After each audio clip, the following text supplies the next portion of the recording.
What is going on, everybody? I am very proud to be here making this video because it's one of 3 videos that I procrastinated on for almost a year and a half. Now, a year and a half ago, I was changing houses, and in that, I ended up inheriting my dad's NASCAR collection, my late father, and my brother's NASCAR collection, and also a coworker's NASCAR collection.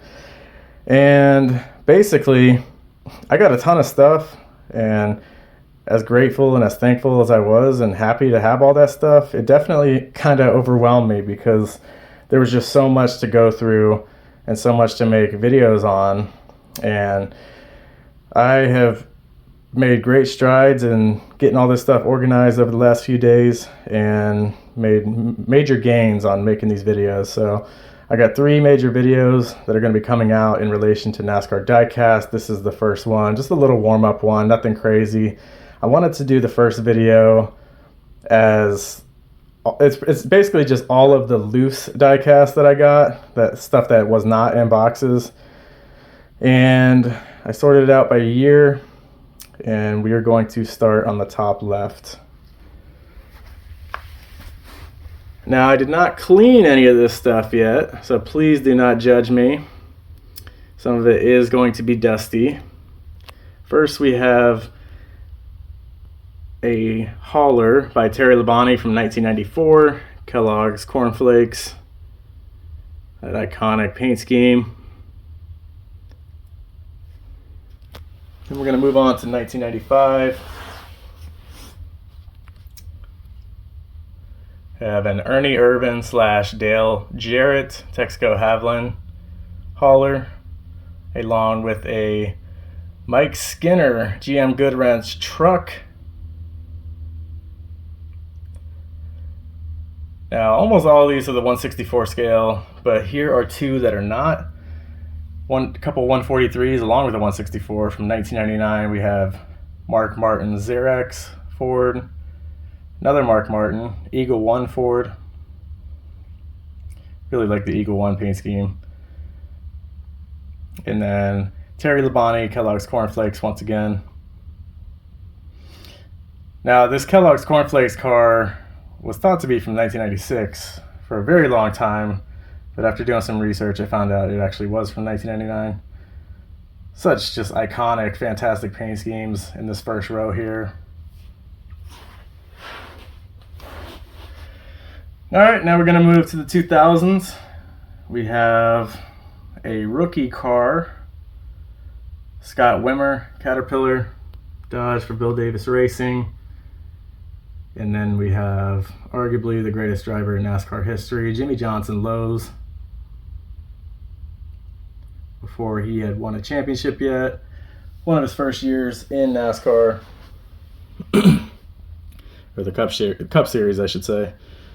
Now we're going to move on to 2007. Had a rookie with Scott Wimmer up there. Now we have Juan Pablo Montoya, another rookie from 07. Now the hauler is Texaco Haviland. It's actually the COT that they're showing off on the hauler when he was in the Dodge Avenger. The first year of the COT. Looking online, I could not really find this anywhere, so it might be a little bit rare. Found a lot of haulers of Juan Pablo from that year of his regular car, but nothing really showing off the COT. But speaking of the regular car, like I just mentioned, here is the regular car, Juan Pablo Montoya, Texaco Haviland Dodge. Love that paint scheme. I love the little red zigzag they did on there for him. All right. Speaking of Juan Pablo Montoya, we got a couple more. This is from 2008. Now the COT is full-time. Once again, Texaco Haviland. And then we have Big Red Gum. Now, at this point, the Dodge Avenger was no more. It was strictly the Dodge Charger. And it was now the Sprint Cup Series instead of the Nextel Cup Series. And then we're going to move up here to the top right. We got 2009 Jeff Burton Caterpillar Chevy, Richard Childress Racing. This paint scheme reminds me of that fight he got in with Jeff Gordon on the backstretch at Texas, right around that same time. All right, 2011, we have a Tony Stewart Nationwide Oreo Ritz Chevy. Love that paint scheme. He did win in that car, I remember. It was a one-off at Daytona. Then we have Denny Hamlin FedEx Freight Toyota. Denny actually just recently did a question and answer session where he was talking about his favorite paint schemes, and I believe it was the FedEx Ground variant of this paint scheme that he said was his all-time favorite, which really surprised me because these particular FedEx paint schemes from around this era didn't do a lot for me, but they were with him for a very long time. They just recently pulled out of NASCAR and Denny Hamlin.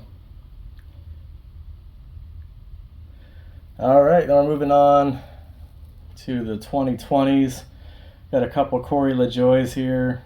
Stacking Pennies Chevy, a throwback, and then Optic Gaming Chevy. He ran both of these one time each. I actually got these cars specifically just for the boxes because I was doing a little project, a little gift project for my brother. And so that's why I have these loose. Same with these last couple here from 2023. Ty Dillon, Ferris, Chevy.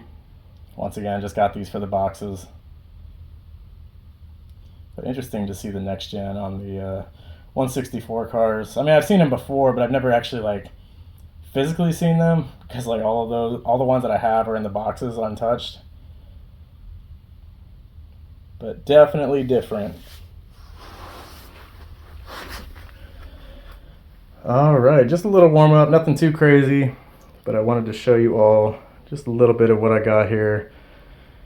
Thankful, grateful, and definitely blessed to have all this stuff, and I am just blown away that people are nice enough to give me this stuff, so very appreciative. As a little bit of bonus content, I wanted to show you all these couple little fuckers here.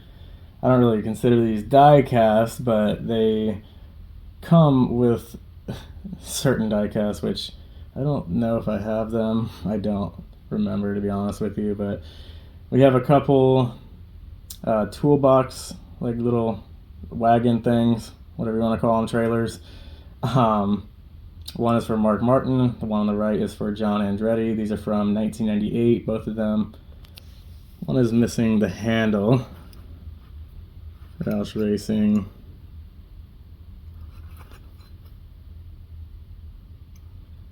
This is the one that's missing the handle, and looks like someone took a fucking pen and, yeah, fuck it. Why not see if this pen works on this instead of using a piece of paper? STP, you know, classic. Richard Petty on it. Petty Blue. So I'll definitely keep those nice and safe as well. And thank you to all of you for watching. Hope you enjoyed. Please comment, like, and subscribe, and I'll see you on the next one.